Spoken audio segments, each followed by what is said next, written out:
Hello friends, welcome to our channel. இன்றைக்கி நம்ம வீடியோவில் அவரி விதை போட்டு எப்படி வளர்க்குறது அப்படிங்கிறத பற்றி நம்ம டீட்டெயிலாக பார்க்கலாம். அதுக்கு முதல்ல நம்ம விதையை கலெக்ட் பண்ணிக்கலாம். இப்போ நம்ம அவரி செடியிலேருந்து விதையை கலெக்ட் பண்ணிக்கலாம்.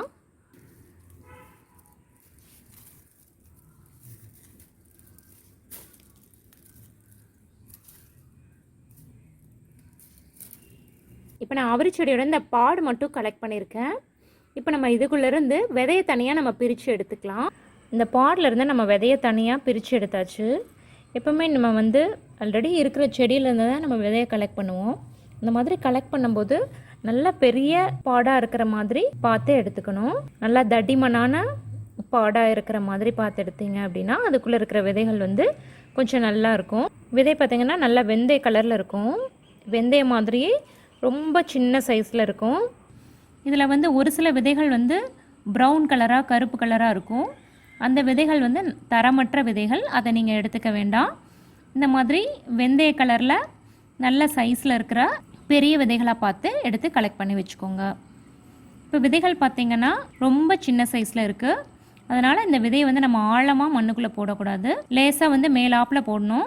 இப்போ நம்ம இந்த அவரி விதையை எப்படி விதைக்கிறது அப்படிங்கிறத பார்க்கலாம். இப்போ நம்ம இந்த மாதிரி ஒரு கம்பி அல்லது குச்சி எடுத்துக்கிட்டு மண்ணை நல்லா கிளறி விட்டுடலாம். ஃபஸ்ட்டு இந்த மாதிரி மண்ணை ஃபஸ்ட்டு நல்லா கிளறி விட்டுருங்க. கிளறி விட்டுட்டு நம்ம இந்த விதையை லேசாக மேலாப்பில் தூவி விட்டுடலாம்.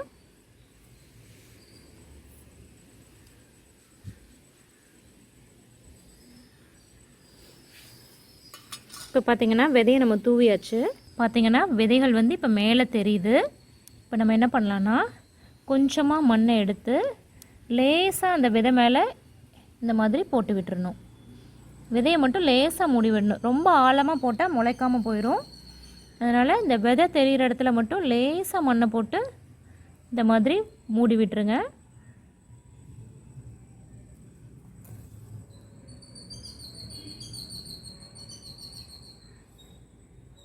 இந்த மாதிரி மூடி விட்டிங்கன்னா போதும்.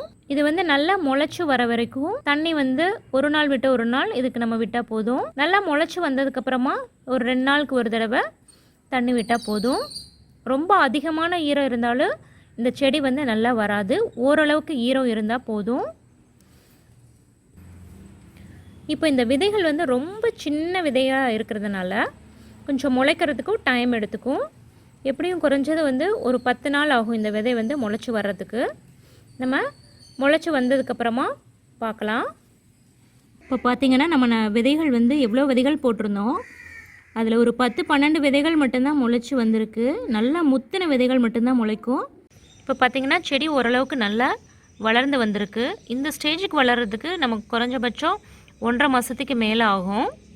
இப்போ இதில் ஓரளவுக்கு பெருசாக இருக்கிற செடியை மட்டும் நம்ம தனித்தனியாக எடுத்து நட்டி வச்சிடலாம்.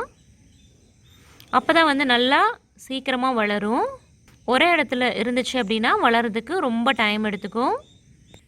இப்போ நான் தனியாக நட்டி வச்ச செடி பார்த்திங்கன்னா ஓரளவுக்கு நல்லா வளர்ந்துருச்சு. இந்த ஸ்டேஜுக்கு வளர்கிறதுக்கு நமக்கு குறைஞ்சபட்சம் 3 மாதம் ஆயிடும். பாருங்கள், இந்த செடி ஒரு 1/2 அடி ஹைட்டுக்கு வளர்ந்துருச்சு. இதில் பார்த்திங்கன்னா கட்டெரும்பு நிறையா இருக்குது.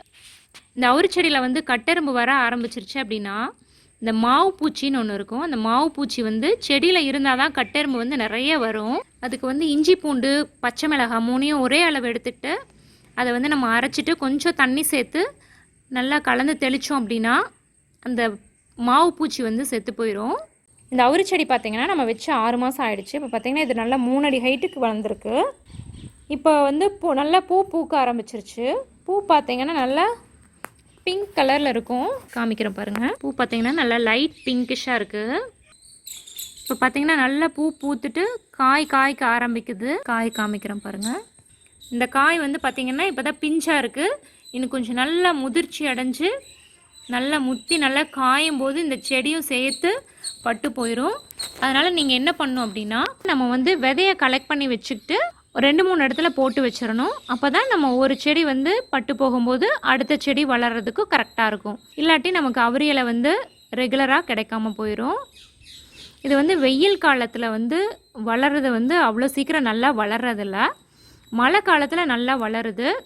இதுக்கு வந்து பார்த்திங்கன்னா தண்ணி அவ்வளோவா தேவைப்படாது, ஓரளவுக்கு தண்ணி இருந்தாலே போதும்.